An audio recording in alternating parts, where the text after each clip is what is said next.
When we're going to create background for our compositing, we need to actually pay attention to a few details. And in this video, I was going to step by step how we can create a digital rendering background, what step I usually take in my workflow, and hopefully this will help you to create your own. First, we need to find assets, and it's mainly online, different 3D libraries from Renderosity, DAZ, and other ones, TurboSquid and other ones. That way you can find very nice and decent models. Personally, I've found DAZ price per model, and the result is actually provide very good. However, you need to be careful what you're taking, which models you're selecting, because not everyone, even they look okay when they render, but maybe not very good to look when you start rendering. I found several vendors that I do like it, and mostly it's because the texture and how they build. Okay, so right here we have it DAZ Studio Pro, and I'm going to use it DAZ Studio right now as an example, as a beginning. And we're going to use it Saba-Akira array.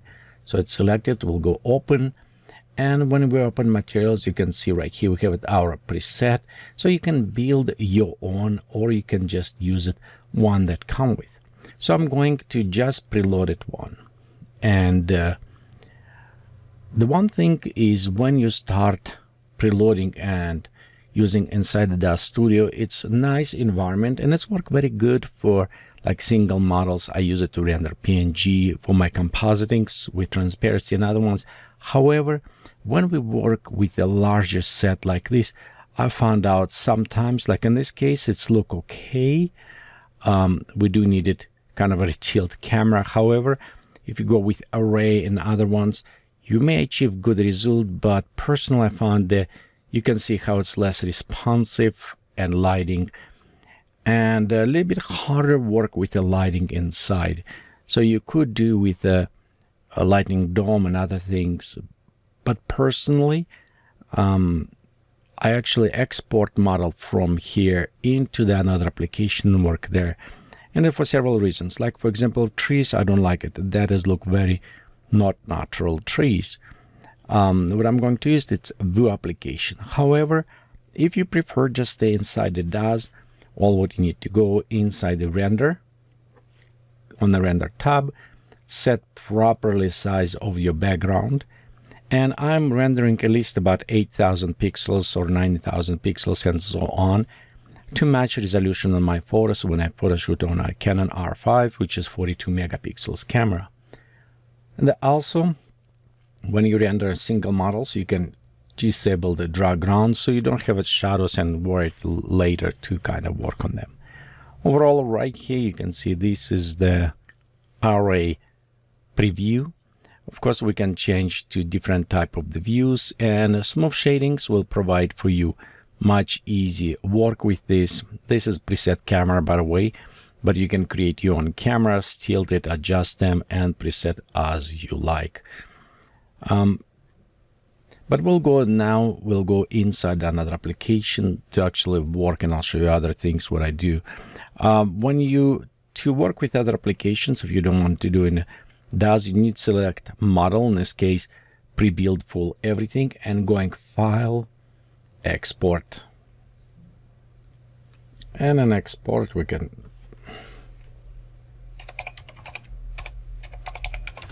just select video building, so you can click OK, and it's export in OBJ format.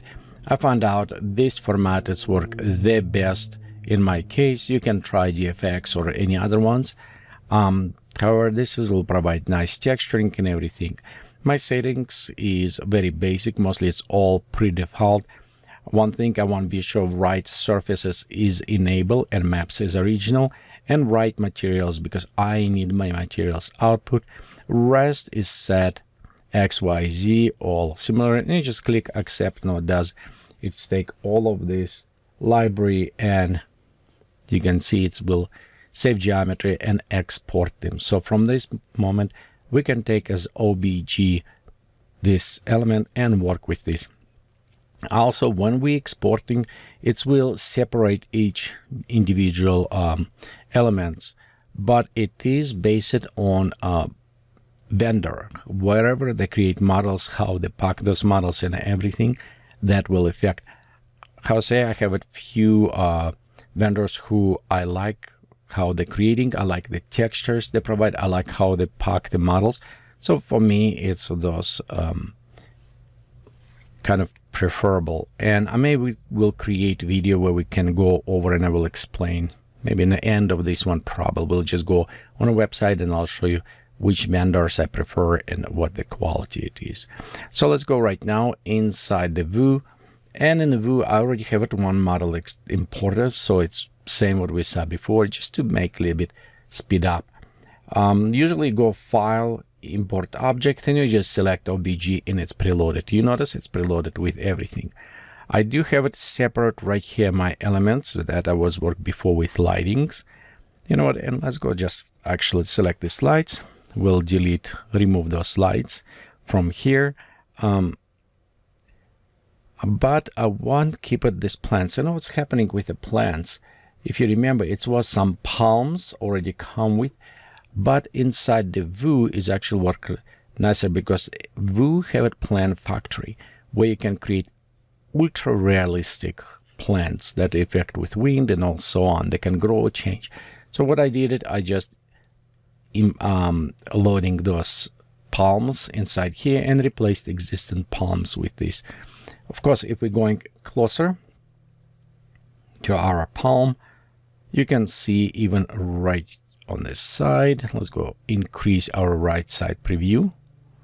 So we can preview and you can see how realistic they're already looking. We won't go too much in a view. It's not a view tutorial. It's just generic, but right here you can see texture. If you remember, other ones was too smooth. This is already look very real, including actually where the leaves going, like right there. They look beautiful, they look realistic, and I think the plants, it's very strong part in this case. So okay, we'll go use it, those ones. After we import, let's position our camera just very fast right here. Couple things is you kind of need to pay attention with working with model to prepare for our compositing. It is the positioning or composition, because it will be important for us depend on how we want posing, so it will match most of our photos when we start compositing. And the next, it's a lighting. Lighting, it's a big key in properly showing here. So for example, let's create from here, I want to create something stunning background, something that will stand out, very hard to take in real life, but it will display very good. So for this one, let's take our main camera and I'll just want to move closer. And I want to do actually portrait, so I don't want to do landscape mode. We'll go in the render and I'll switch right here, 5000 by 9000 pixels. Again, how I say, it's a high resolution image. And this one, maybe let's go to a 35 millimeters camera. Usually you want to keep it same as your shot, but 35 is very safe. Before I move my camera more, readjusting, I want to point that grid right here you can see. And when you shoot very safe way to composition, it says 230. So what is meaning? I can take my camera and just slightly position, so I have it 230 background. Then when I put it my model in, they will match. Be careful when we start tilting camera, because when we tilt camera, we introduce distortions on vertical lines, and distortions will stand out quite a bit. Mostly when we start compositing with another model, you want to create the most vertical lines properly and parallel. Not always will work. Like right here we have a little bit distortion, but that should be okay. That is not very heavy distortion. Okay, let's go take our camera. I want to bring camera maybe around here. Let's bring just slightly up, like right here. positioning, and we can actually take focal length of our camera and bring a little bit closer. My goal is to create this kind of interesting look, symmetrical, that we can place it. Again, when you put it symmetrical look, be very careful, because if we put a model on the middle, model will cover this beautiful look. Like, for example, if I want to have the model on the middle, she will cover, or he will cover, all of this view. So instead, what I want to do, take my camera and reposition maybe just a little bit off this way. Okay. So I'll provide for my model area. For example, if model will be on this side or this side, left or right, depend, then it will look a little bit better. For example, if I want to model be on the left side, I'll probably just move slightly this way and rotate my camera. It's not totally symmetrical, but my model now have its space. I can put it model on the left side. I still preview on the right side element that will still create this beautiful, nice look, but at the same time, I have a room where to place it. So keep it in mind. Sometimes when you create a beautiful scenery, you will add additional layer above with the models. So let's go ahead. We'll put a model right there. Let me just a little bit zoom out more so we have it kind of better details. Okay, and this is, you see, our middle model probably will go right here to cover, and this right size will be visible. More to this actually included right now. We have a composition kind of set, and I go with composition first because that will affect my lighting. Like right here, we have it layers. We have it front, this arch, which is darker, and we have it this blue background, whatever. I already kind of work a little bit with this lighting for previous set, but I want to change. I want to create more nighttime. So let's go to Atmosphere Editor, and right here I want to switch from photometric to standard spectral. It's just a little bit help me better to create some lighting. We'll give a sunlight, and on a sunlight, actually I want to put it behind. Yeah, let's go bring closer so we can see. Right here, I want to put it just behind the temple. And let's drop even lower. So that will be our night light. It's what I want to create it. And you can see like right here on preview, we have it already kind of beautiful looking night light. I did not mention a couple things. Let's jump on them. When we import model, very important for me, when I go to edit materials, I open all materials. I set my highlights on specific, so we can go to edit color. Let's go bright. We want to have a dual and just a little bit. So we'll add a little bit highlights, but it won't be dramatic to everything. As well, if we look on the water, I replace material of the water that was before right there. And you know what? Let's go just to click on materials.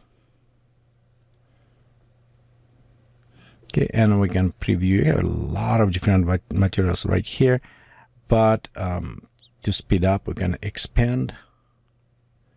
Right here we have our water, and you can see those materials. So let's go open one material of the water, and on the bumps, actually 0.1. I want to make this water very, very smooth. Click OK. Okay, here we'll copy this material. Okay, and we have it also water inside kind of pond. So I need to go find where's the water right here. There you go. We can go paste this material. So I change a lot of time. I change materials to different, and you can see right here we have it some reflection in the water, but you know what? I think the bump map still a little bit too high. Yep, it does not accept, so we'll go 0.1 on this as well. So it will be a little bit smoother. There you go, smooth water, kind of, not so ripply. Okay, and so on. Many times I just go through all materials and modify them. If it's have a glowing material, like in another areas, I add luminosity and so on. It may take a little bit time, but if you want good result on your model, you can create it. And when you're done, you can always go click and save as VOB or VU format, which will save all your presets, everything for your materials. So it may take a little bit time to properly stop, but it will pay in the end with good result. Okay, so right here, let's say we preset 1 with the lighting. We still need to add a couple more things, but we can start add some source points of light to create interesting. Right here I have a quadratic point light, so we'll create 1, bring a little bit inside our building. And I want to put it a little bit on the side. You see how bright it is. We don't need this bright. Let's go drop to 5. And to work very well, we needed to create a different coloring. So we have the blue sky, and it's meaning this light will go with a little bit warmer color. Okay, let's go warmer color, and we'll enable volumetric lighting. So you should see we start kind of have right on the side, but I think we need to bring closer. And this is nice things about VU that better than does. You can see as we work with the lighting and other effects, it start actually showing us in real life preview. So this always work a little bit better that way. Okay, right here, let's go bring closer. And right here you can see how the highlights is happening.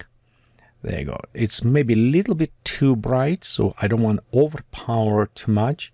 So we'll just we can move back, or we can reduce our power. As well as we select main camera, let me double check on the properties of the camera. You want to be sure that your after exposure is off. It's what we're going to do with this.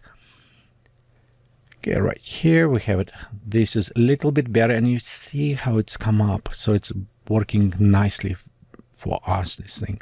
Let's go correct light. We'll open again. Maybe make just a little bit even more saturated, more colorful. Click OK, and let's drop power to maybe 3. So we'll see how it will, because I don't want to create it too much, but there you go. This is look better. We don't want to stand out too much, but we want to create this kind of look. Also, now we can add a little bit more on the background. So we'll take this light, hold down Alt or Option, click and drag. What is actually happening is it's taken and duplicated this. And I'm just putting on the sides to create like a little bit light effect. And you can see right there happen. Point, what I'm putting, I'm hiding behind this column. So you don't see direct lighting, but you see a fallout of the lighting. And we'll just put it one right there. Another one put maybe inside this building. So it will kind of give it a little bit more attention, bright up this area. Also we have these towers. Let's go copy, and we'll just bring this to the tower. Okay, let's go bring a little bit up. Again, Alt or Option, drag to duplicate, put right here, Alt or an Option or Option, go put it right there, another one, and one more right here.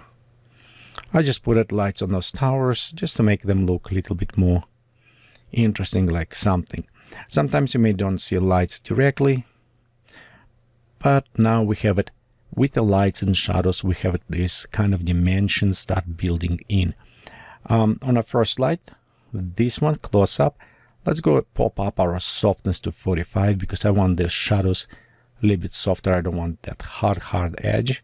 So it will help us a little bit soften those images. And let's work a little bit more on some elements. So one, what I want to do, it's let's put it moon in, like maybe right here behind a big moon going. We'll go to add planets. And this is our planet. And as a planet, we be sure it says moon selected. Let's make full moon, kind of like middle. pop up brightness and softness all the way. It's the edges will help. We'll take increased size of our moon, make huge. Bring a little bit down and slightly on the side. So like right there, you can see moon will become up. See right here, we start building kind of more interesting elements to this. As well as we going in atmosphere, let's go to effect, enable our star, pop up a little bit stars, take a brightness slightly down. So we'll have it stars in our sky as well. And as we in our editors, let's go open sky fog. And right here we can take a little bit on a haze color pop up. Okay, and on a sky, there you go, we have a little bit more bluish, kind of magical. Okay, let's add on a decay, and maybe a little bit more warmer saturated. And decay of the colors happen more on the horizon, so we'll have it nice gradients going on a coloring, prop up and down. If it's too high, we can take the gradient down, maybe 2.6. This is a mean altitude, so it's not the top, but it's just about that size. And I think this is kind of provide nice lighting. We could add a little bit more glowing to this side. That's what we're probably going to do, just add a little bit more warmer color to our front one image, almost like from the fire. But you can see already we have kind of a magical, interesting look going on there. Okay, on a haze, let's go to edit color and maybe less saturation on a haze. So it will just too bright maybe. So it will should just a little bit dim down. There you go. Warmer kind of. Okay, let's go ahead. We have it Arial 10. We can pop up to 25, see what this one will bring to us. That should kind of creating a little bit more far away look. Yep, hiding some of those edges a little bit better for us. We don't need any glowing, so we'll reduce this. Let's pop up our fog slightly. It's softened on the horizon, so we'll have it there. I think it's look good. We don't need any clouds at this time. Let's go click OK. And we're going to, I'm just looking if the moon is okay. We can take actually a moon and move maybe slightly more, like right there. I'm just looking how they would look. No, too much. Let's go back, like around there. I think this will be better line overall going. And we can also just, maybe increase slightly bigger. So we cover, yeah, I think that's one a little bit nicer, because remember we have it model be right here on the side. Okay, let's go to our main light. We'll click on the coloring on our lights, and we'll go to maybe around there, like this little bit saturated, warmer, slightly more color going on. There you go. If you have a problem to find what colors to work with, look at the complementary color scheme or other things, and you can pick numbers from there and just put it like background one color, foreground this one, so then they will work together very well. Okay, I think we can actually tweak a little bit more, add additional colors, but I think that will work. Maybe, you know what, just let's add one more. So I'm taking this light, just additional what we have it here, click. Let's go add a little bit cyan color and add a little bit colder on this side. Right here you can see how it's casting, so it will add this nice contrast going over. Okay, I think this will work for our model, and when I designed this one, let's go over what we're going to do here. We'll place it model, and what I have it in mind, a model that don't need have it on a floor. We could put it on a floor. We have a piece right here, but if we don't, we can just put it on a side right there, and it will work very well together. So I think if you need a ground, you can just create, let's go just right here, we create different cameras, so we can experiment with this. And you always can just zoom out, just example like right there. And now you will have it cover, and you'll have it even floor to use for your model if you want it. But we lost some on the background, so it's some composition need to be changed, but overall I think that will work. Okay, there's I have a different camera with a front view, so if you want symmetrical done this way, and of course our other camera that done originally on this side. On the render, let's go our render settings, and usually 9000 by 5000, at least final. And one should be sure enable relighting. Relighting will help will allow us to access those lights elements after we render. So you don't need, if you want to change a couple of things, you don't want to go back and re-render again, so we can do on the fly this. When we click OK, and let's go click render. This will take maybe about 5-6 minutes. I don't know how long that will take it.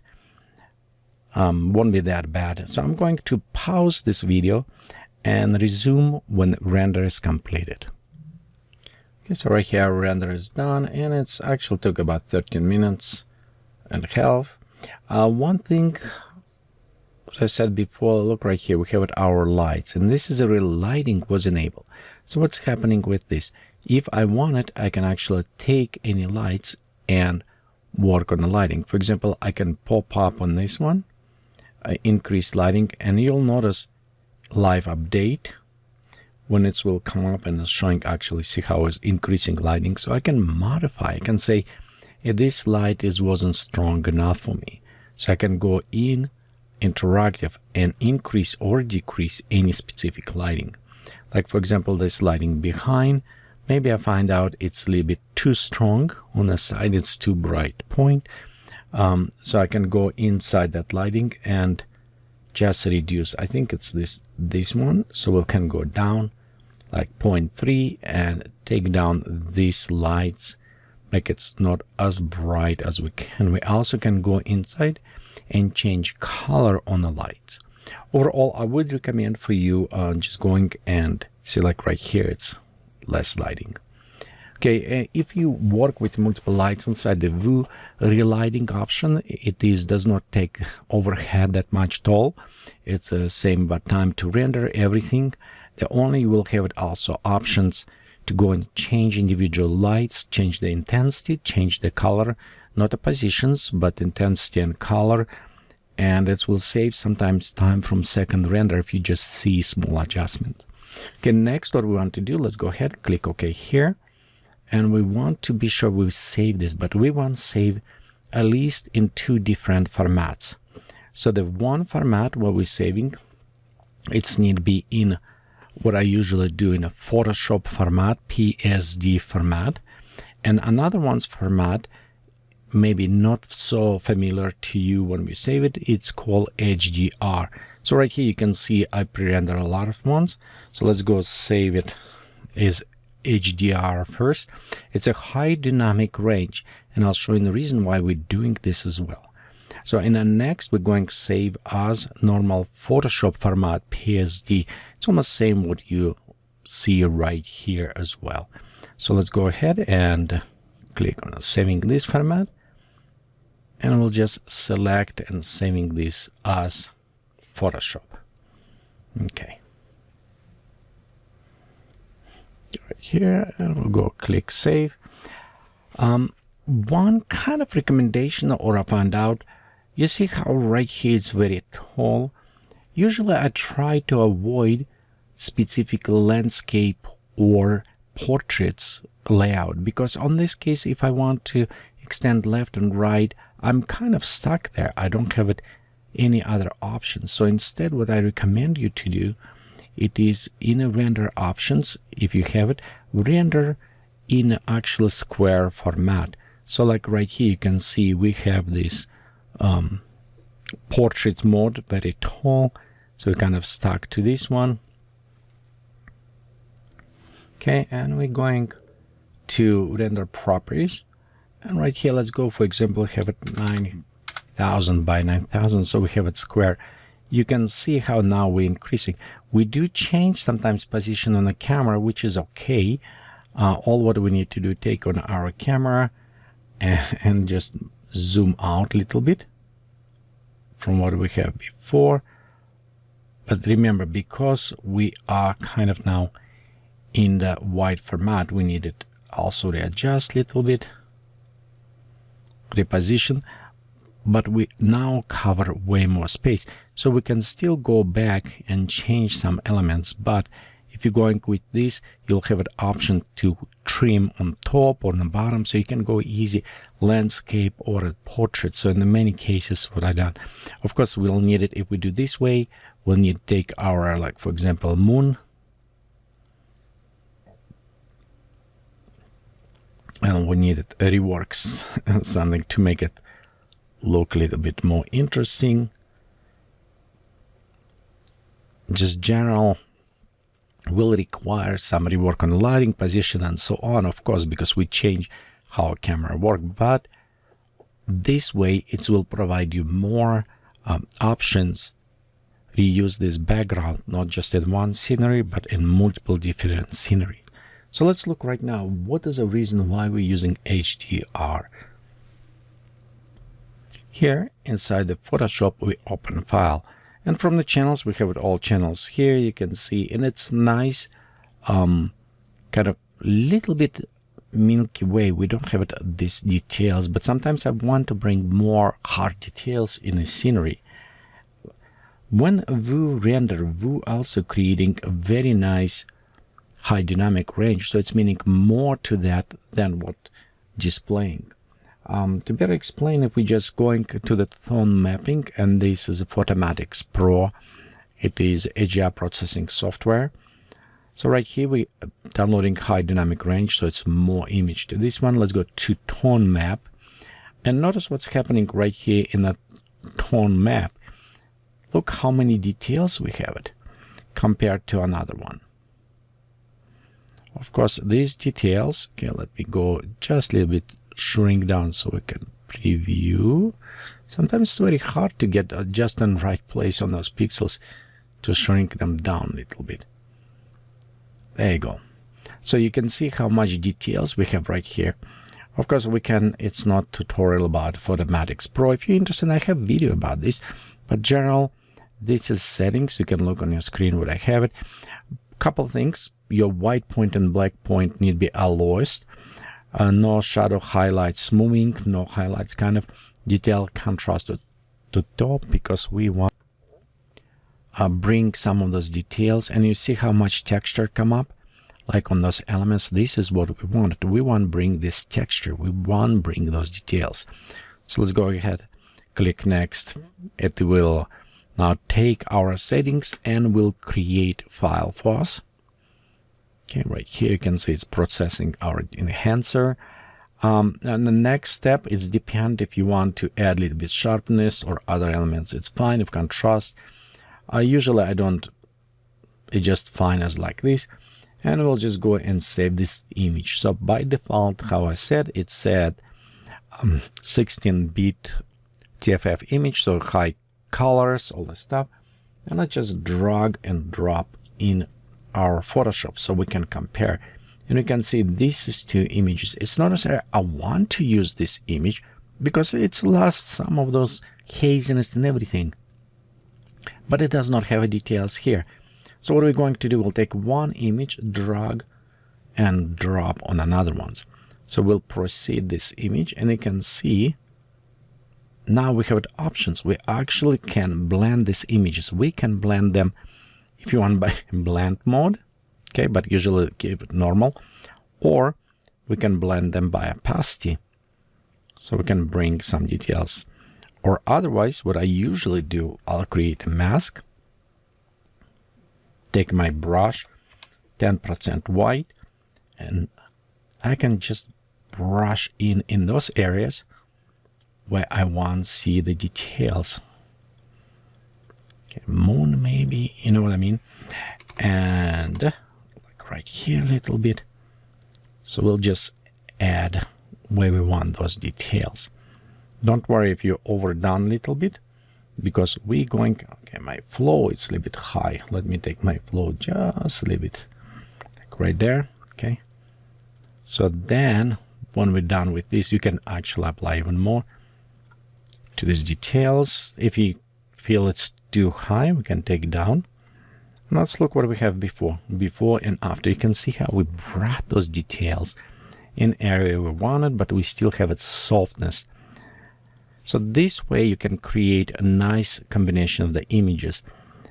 This is not complete image. When we start to compositing on this image, then we'll start introducing maybe dodge and burn to specific areas like shadows and other things. I'll just give you a very fast example. So right here, we'll go fill up with 50% gray, 100% normal, to the soft light switch. Let's switch to